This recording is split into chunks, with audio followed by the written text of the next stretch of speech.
Mic check, mic check. Mic check, 1, 2, 3, 3, 2, 1, check, check, check.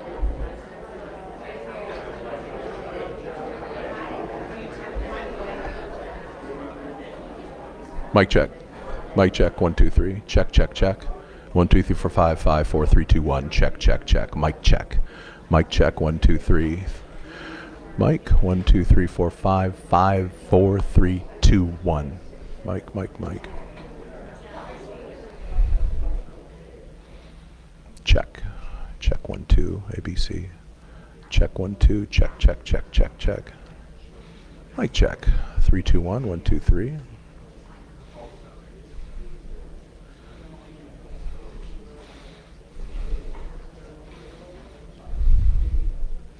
Mic. Mic check. 3, 2, 1, 1, 2, 3. Mic check. Check 1, check 2, check 3. Mic, mic, mic. 1, 2, 3, 4, 5, 5, 4, 3.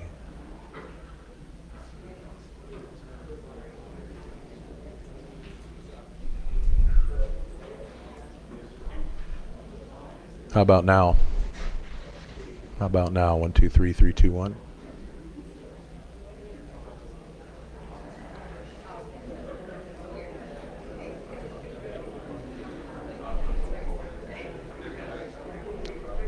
How about now? Check 1, 2, ABC. 1, 2, 3 now. Mic check, mic check. Mic check. Mic check, 1, 2, 3, 4, 5, 5, 4, 3, 2, 1. Mic check. Mic, mic check, mic check. Mic check, mic check. Check 1, check 2. Check 1, check 2. Check 1, 2, 3, 3, 2, 1. Mic check. Check 1, check 2.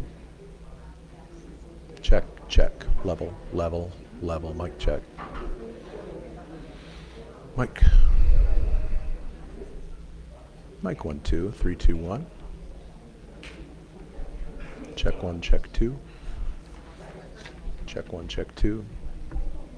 Level. Level check. Level 1, level 2.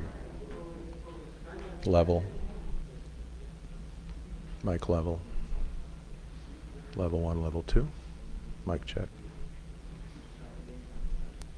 Mic. Mic level 1, 2, 3.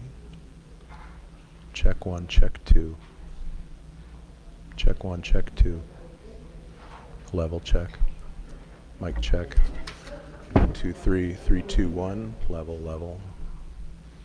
Level 1, level 2. How about now? Yeah, okay.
Good afternoon, everyone.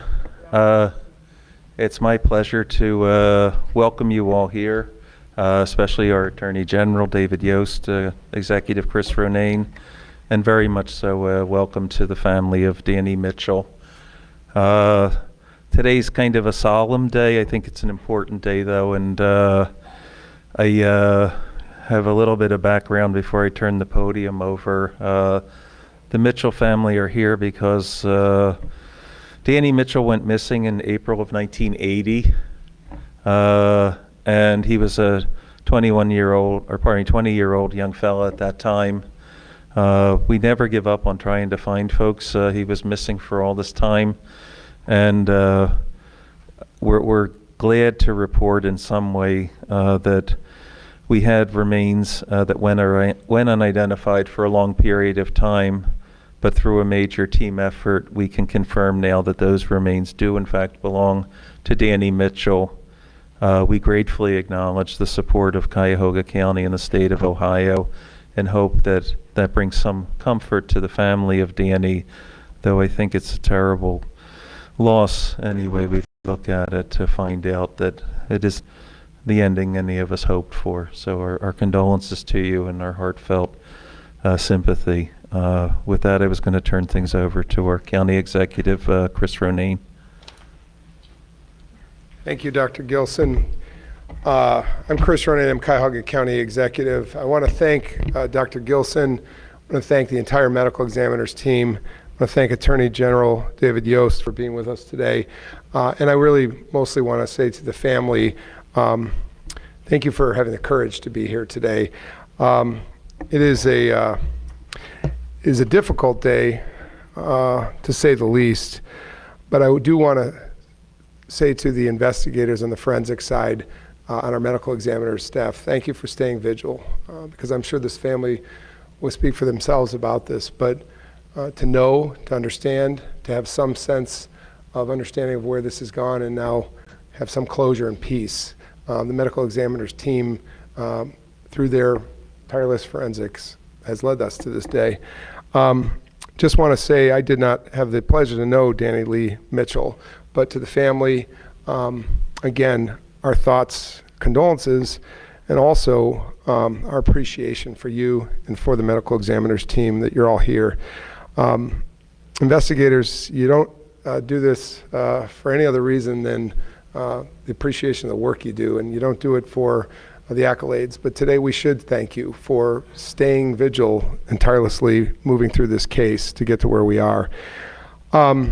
It's critical that our scientific support here at the medical examiner's office works with law enforcement partners every day to ultimately solve what we call cold cases and really give family peace. So again, I say to you, you're part of our family at Cuyahoga County, and this medical examiner's family is a part of that as well. We all get to know each other.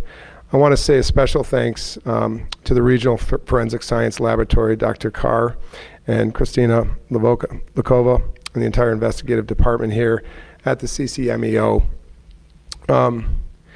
As Dr. Gilson said, Danny Lee Mitchell was in the missing persons identified classification, but after 45 years, we're here today with closure on this case. He was 20 when reported missing on April 2nd, 1980, from the area of East 63rd Street and Euclid Avenue, what we know today as Midtown.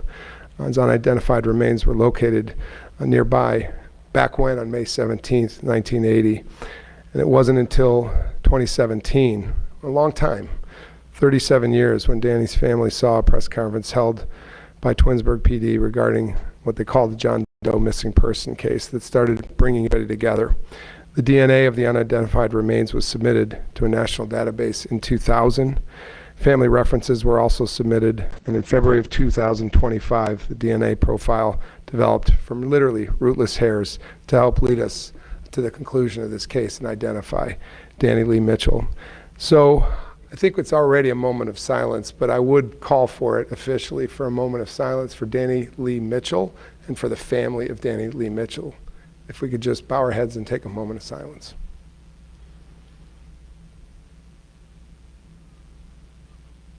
Thank you, and to the family, our thoughts, our prayers, and our continued support is with you. I'm now honored to introduce our Ohio Attorney General, David Yost. Thank you.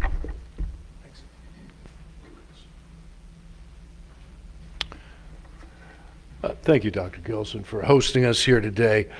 I want to support the family and start by expressing my sincere condolences. Danny's maker never forgot his name, and today we remember. I'm incredibly proud of the team at BCI that worked with the medical examiner, with police and other law enforcement agencies, with their compassion for this man without even knowing his name. Bruce, you and your team have reinforced a core tenet of our office, which is everybody counts. Everybody counts. Solving cold cases is equal to parts of determination and perseverance. Who knows what case will be solved next, but it seems like every few months we have some new development in a case, and I'm really excited that we are beginning to close some of the cold cases. This was exactly what I had hoped for when we started the cold case unit at BCI in 2019, to identify those who have yet to return home to their families and to do the first piece of a criminal investigation when that's warranted, which is identification. Every identity that is revealed is a reminder of the advances that DNA has come over the years of my practice. Things that weren't possible just a few years ago are now everyday occurrences. Things that were not even thinkable 30 years ago now open the doors to new hope and solutions that might be there. I also want to make an important point. We wouldn't be here today if it wasn't for the retention of the evidence. A clump of scalp hair is what led to cracking this case. All these years, it was part of the file. And I know, Chris, I know it's expensive. I need you to keep spending the money because we've got to keep these kits. We've got to maintain the evidence. You can't tell even 5 years from now, much less 10 or 20, what the science might enable us to do that we can't do today. The evidence is crucial, and we appreciate the effort and the expense that our law enforcement, our local governments go to make sure of that. Science is going to change. It will develop. We'll have new investigative techniques. One thing I promise you that will not change, and that is the dedication and determination of the law enforcement community to make sure that everybody counts. Thank you.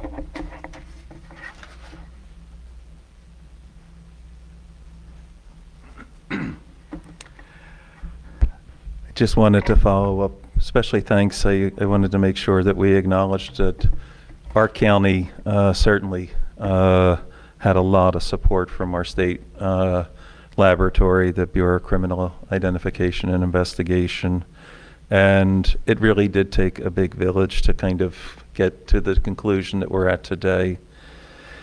I know it's sad, I was thinking about what I was doing in 1980. I was a senior in high school when Danny disappeared, and I thought, Danny has siblings, and I'm one of 4 brothers, and I feel for you because we're about the same vintage, I think, and I couldn't imagine, not knowing what happened to one of my brothers for as long as you do. I hope, we always remember to keep, you and the folks who are still waiting for their loved ones to come home in our prayers, because that's a very, very tough road to hoe. And while I think closure is always a nice, something we can do at the end of the work we do, it doesn't bring somebody back, and it doesn't bring back all those lost years that we want to dare. I did want to talk briefly about the history of how things came to this day. As we mentioned, Danny went missing in April of 1980. There were skeletal remains found actually not far from there in May of 1980. The last known place where Danny was at that time in 1980, DNA had yet to been used in criminal work. So we didn't really have any DNA until 1986, and it really didn't become prevalent until, probably about 5 to 10 years later in most places. There was no big fingerprint identification base. If we had been able to have fingerprints recovered, which we could not, all that was really able to be done by our previous coroner, Dr. Elizabeth Balraj, was to take a look and say, I don't see any obvious signs of injury, and we don't have too much more that we can do to try to identify this person. I think, in retrospect, one would wonder, geez, it was right beside where he went missing, but the state of decomposition, I think at the time, may have suggested that the person had been there longer. I don't know for sure. But no cause of death was ever identified with the skeletal remains, and the manner of death was left undetermined.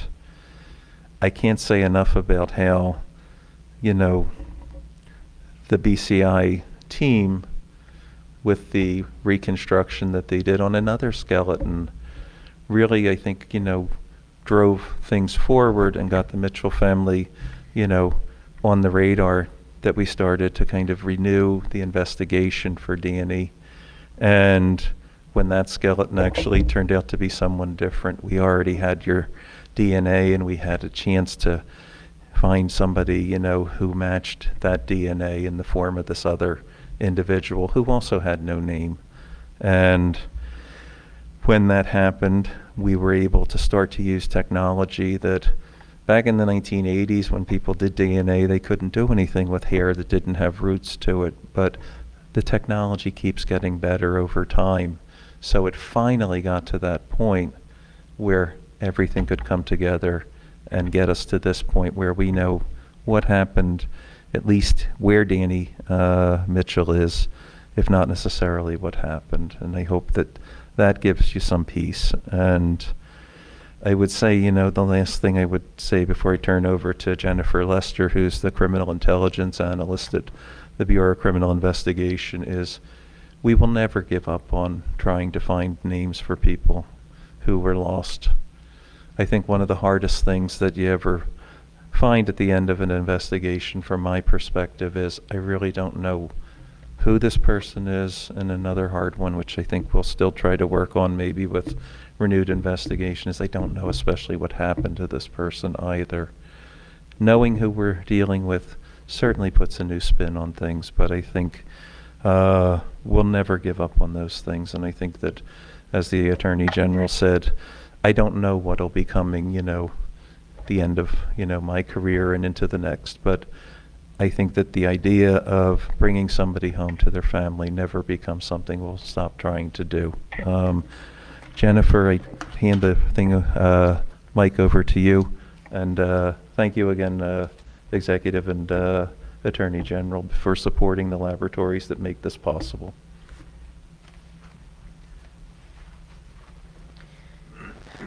So as he said, I had the honor of being the analyst assigned to this case. I had the honor of talking to Danny's family, understanding what they were going through, and doing something with it. And like he said, teamwork is an understatement of this case. Without all of our partners in this field, we could never have taken this case to where we are now. I haven't heard them mention, but I want to mention the National Center for Missing and Exploited Children. They are a huge part of this case. They are why we are here today. Without their assistance in this case, it might have been years until we got here. And also Name Us. Like he mentioned, when Danny's case came on my radar, I immediately put him into Name Us, which is the national missing database. And when Cuyahoga County entered their unidentified 3 years later, that was how we immediately started looking to compare these cases. So working missing person cases, the power of resources and the power of the resources that are out there, we couldn't exist without it.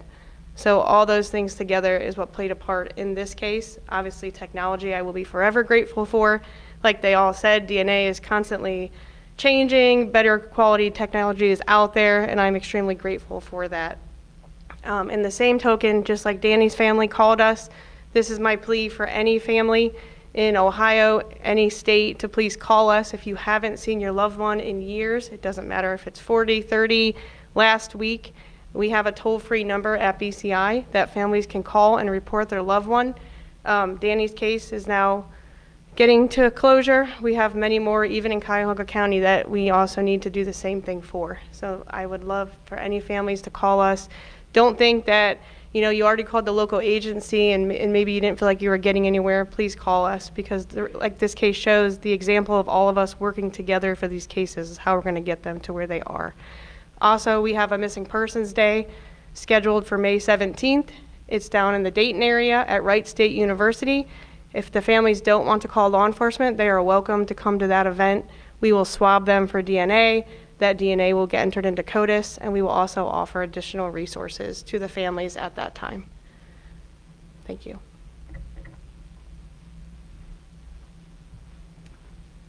I'll bring everybody back. Happy to answer any questions anybody might have. Yeah, sure. So I understand the being the team invested this went missing and the remains were found in the input by Stephen. One of the breaks happened with the Twinsburg press conference. What was Twinsburg's connection? I'll let Jennifer answer that one. Sorry, what Twinsburg you said? What happened with that, Doe? Yeah, Twinsburg pushed it. So we had worked John Doe out of Summit County, which was the Twinsburg John Doe. My coworker does facial reconstruction, so for that case, she completed a facial reconstruction. I also want to thank our communications, because without them pushing this stuff out to the media, we wouldn't be where we are. They pushed that case out. Danny's sister saw it on the news, and she thought that reconstruction resembled Danny, which is what made her call our toll-free line and give his information to me. He has since been identified through DNA as Frank Little. So that case has been identified. So the previous case where BCI was working with Twinsburg, Yes. Summit County, and after that case, the communication with Mr. Little, BCI was an additional case, and that's how they were identified. So Frank Little's case brought in Danny's case, and I opened a new missing person case for Danny Mitchell and continued to work the missing person case for Danny Mitchell. Jennifer, you worked closely with the family. Can you tell us more about what you learned about Danny as a person? You know, he was a great person. He loved church. He loved singing. He loved dancing. And he loved his family.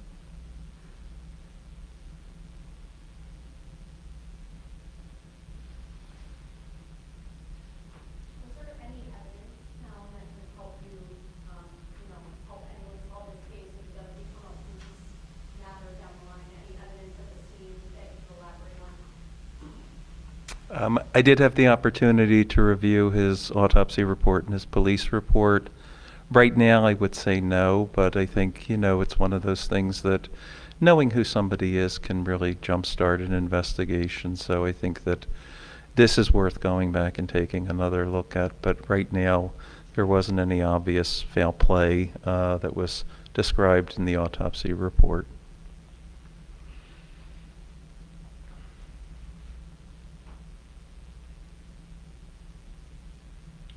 Thank you all for coming. Thank you very much. Thank you very much. Sorry, I have one more question.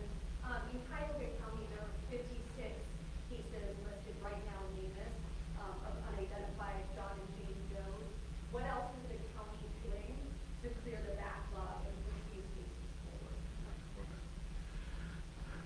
It's a good question. I think sometimes these are very serendipitous. Somebody sees something and they say, that might be my relative. We continue to kind of reconcile. The NamUs database that Jennifer mentioned includes missing persons and unidentified persons. And there were a lot of people who in the internet, so we had a case a few years ago where somebody recognized, there was a missing person. About the same time there was an unidentified person found. So some of that stuff I think really doesn't necessarily always lend itself to systematic reviews. For the people we have now who are missing, we enter their data into the CODIS database, the DNA database, and see if we can identify individuals. The Attorney General's office has done, familial searches for people too, though the priority there is to try to find, bad guys with the familial searches. But we've tried it with unidentified and had great success with that too. So I would say, actively, sometimes you don't really have a lot of steps because you've gotten really to the end of the line. But those things where some family member comes and says, I think this might be so-and-so, even though it didn't turn out to be Danny, it led us to Danny. And I think that that's really kind of the stuff that, as Jennifer said, if you think, something's at a dead end, reach out and call that hotline again and pass on the missing person information. I think as we're wrapping up, I would say thank you for being here, members of the press, today. It's always resources and collaboration. This is a team effort, as you saw today, and we'll stay vigilant. In closing, just again, thank you to the family for your courage to be with us today. Thanks, everybody.